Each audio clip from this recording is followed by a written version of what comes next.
Hey guys, I'm back with one more vlog, and it's about the crypto investing and the Indian stocks. So, a lot of people have asked me about the investments to do majorly in the stocks and in the crypto market as well. So, I'll tell you my experience, जो मेरा experience रहा है अब तक का कि भाई तुम्हें करना चाहिए क्या नहीं करना चाहिए and what should you avoid, what should you not avoid. So it's completely based on my experience. I'm not saying कि people who are doing it are not doing it right or it's not a good thing to do. Or if I see, say, like people who are doing it, I'm not saying that that is the only thing that you should do. So a lot of things. So we should understand like what is crypto or the stocks. So stocks, guys, is majorly about the equity. A lot of people invest in mutual funds. So first of all, we'll talk about the stocks, which is Indian stocks and the equity. So let's say Reliance has the lot of stocks like equity, which you can invest using a lot of platforms, lot of digi platforms. By that I mean the digital platforms, which is from your phones or the laptops, using the applications like I used Grow or Dhan or a lot of apps for the Indian stocks. And if you want to invest in the crypto market, then you can go for the what I've heard of invested is at CoinDCX. CoinDCX is number one app or the platform in India to invest. So first is the it can go with Indian stocks as well, which is to begin with Grow. Grow is a good platform and trustworthy as well. But एक बात बताऊँ, कुछ हुआ ना इन apps को, अगर कुछ scene होता है या कुछ क्रैश होती हैं ऐप्स अगर गलती से भी, तो तुम्हारा जितना भी पैसा है ना इन्वेस्टेड, तुम्हारा सारा चला जाएगा. तुम्हें सिर्फ इंडियन स्टॉक्स, इंडियन मार्केट में जो तुम्हारे गारंटी होती है, लेट्स से इफ द कल को ऐसा कभी ना हो, but let's say the Groww app और any of the Indian platform gets crashed, right, और सब वो पैसे तुम्हारे लेके भाग जाते हैं, कुछ भी हो सकता है. तो RBI जो है ना, हमारी रिजर्व बैंक ऑफ इंडिया, वो सिर्फ तुम्हें 5 लाख रुपए ही वापस करेगी. Let's you have invested 10 lakh रुपए, तो तुम्हारे 5 लाख गए, सिर्फ तुम्हें 5 लाख ही मिलेंगे. If you've invested above 5 lakh rupees, you will only get 5 lakh rupees from the RBI. In case the Indian platforms, which are verified, um, the RBI can only give you 5 lakhs. So सोच समझ के करना है, ऐसा कुछ ज़रूरी नहीं है भाई कि तुमने, बहुत लोग बहुत ज़्यादा अमाउंट में इन्वेस्ट करते हैं, बहुत लोग उससे कम भी करते हैं, कई SIPs करते हैं. SIPs मतलब कि जो मंथली तुम इन्वेस्ट करते हो पैसे, तो वो भी सही रहता है. क्रिप्टो का आई एम नो क्लू. अभी CoinDCX का जो कुछ होता है तो I am not sure. RBI अभी इंडिया में ये लीगलाइज तो होता है, बट RBI ने भी कुछ क्रिप्टो के बारे में लीगलाइज ऐसे एज सच तो नहीं किया कि कल कुछ होता है तो RBI तुम्हें कुछ देगी, ऐसा नहीं है. बट इंडियन स्टॉक्स का है. सो अभी फ़िलहाल इंडियन सेफ है as compared to crypto. But I have seen met a lot of people who invested in the crypto, some of my friends, and they weren't well from crypto as well.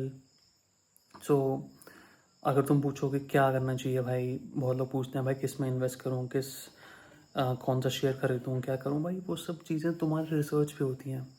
तुम्हें research करना होता है, तुम research करो और उसके basis पे तुम इन्वेस्ट करो.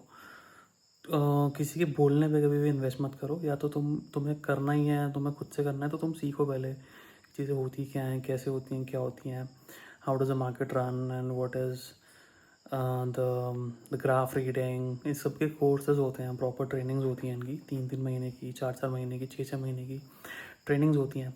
तो ये सब कोर्सेज करो, इनको सीखो, and after that you will get to know कि होता क्या है, ये सब चीज़ों में क्या क्या होता है and what is the profit. If you go ahead and do it, let's say कोई कोर्स हमने कर लिया, तो get good hands on, good backup कि हाँ भाई you have a lot of knowledge about it. And again तुम Indian market में तो कभी भी मत सोचना कि हाँ तुमने लगा दिया तो ये बढ़ेगा ही बढ़ेगा, ऐसा कुछ नहीं होता. It can drop off as well and go up as well. And can consolidate as well, so it depends. So ऐसा कुछ नहीं है, do your own research पहले सही से कि क्या होता है क्या नहीं होता. और बेसिकली होता क्या है, लेट्स से तुमने कुछ 10,000 रुपये लगा दिए एक स्टॉक में, तो तुम पहली बात तो तुम सट्टा नहीं खेलने वाले इसमें. तुम अगर बिना नॉलेज के लगा रहे हो तो इट्स अ सट्टा, तुम सट्टा ही खेल रहे हो. बट तुम्हें पहले वो सीखना पड़ेगा. तो सीखने के लिए तुम वंस यू नो कि तुम्हारे चेक्स क्या होते हैं before investing in some stock, what are the checks that you should do and to be on a safer side. So basically तुम्हारे पास 10 से 12 या 12 से 15 चेक्स होते हैं कि ये सही है, इस ग्राफ यहाँ पे होना चाहिए था, ये नहीं होना चाहिए, तो ग्राफ का पैटर्न सही है नहीं है, पी रेशो क्या है, डिफरेंट रेशोज़ क्या हैं, वॉल्यूम क्या है, लॉट ऑफ थिंग्स, न्यूज़ में क्या चल रहा है, ये सब चीज़ें रिसर्च करने के बाद ही तुम इन्वेस्ट करो, वही ज़्यादा बेटर रहता है. So coming on the crypto, what I have personally experienced and invested some of my amount is mainly on the Bitcoin. तो फर्स्ट रैंक वन तो बिटकॉइन है ही तुम्हारा, क्योंकि बिटकॉइन बहुत सेफ है, अब जाके स्टेबल कॉइन हो चुका है, क्योंकि बहुत सालों से लोग बिटकॉइन पे इन्वेस्ट कर रहे हैं. अब तो उसकी वैल्यू भी अच्छी है. INR अगर मैं देखूँ तो 1 करोड़ के आसपास चल रही है. Bitcoin is a rank one. Second अगर आप पूछोगे तो second is your ethereum. After bitcoin कह रहे हैं कि ethereum can replace bitcoin in the next few years. तो ethereum is also stable. Going forward I have heard about Solana चल रहा है आजकल, बहुत सही कॉइन है.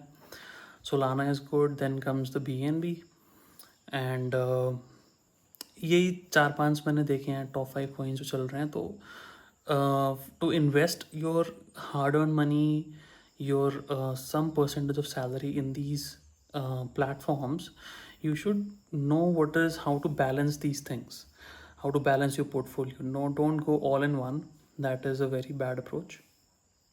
Try to balance things. Let's say 5% on crypto and let's say 10% of your income on the Indian stocks, or you do SIPs, which is monthly investments. जैसे आप महीने के कुछ 100 रुपये 500 रुपये हर महीने डालते रहो एक चीज़ में, and you know the power of compounding, eventually it grows. तो वो भी कर सकते हो, वो ज़्यादा बेटर है मेरे हिसाब से, rather than investing here and there. तो lot of things, lot of portfolios, real estate हो गया, बहुत चीज़ें होती हैं to balance your portfolio. But in this vlog we're only referring for the stocks. So this is what you should do. It is good. People say that should I be keeping all my money in saving? So it's better to not keep your money in savings account, rather just invest it, because the movement of money is very important. And the moment you know this thing, you will start earning eventually. क्योंकि saving में पड़े पड़े पैसे कुछ भी नहीं देते तुम्हें, कुछ इंटरेस्ट कुछ नहीं आता उसका. और FD में डालने से भी तुम्हारा कितना 3-4% ही आएगा, उसमें क्या ही कमा लोगे. तो it's better if you stocks are giving you 10-12%. 12% भी अगर तुम्हें दे रहा है एक साल का, तो that is way more good than just keeping it in the savings और FDs, fixed deposits. So just go for it and let me know if you have any questions. Cool.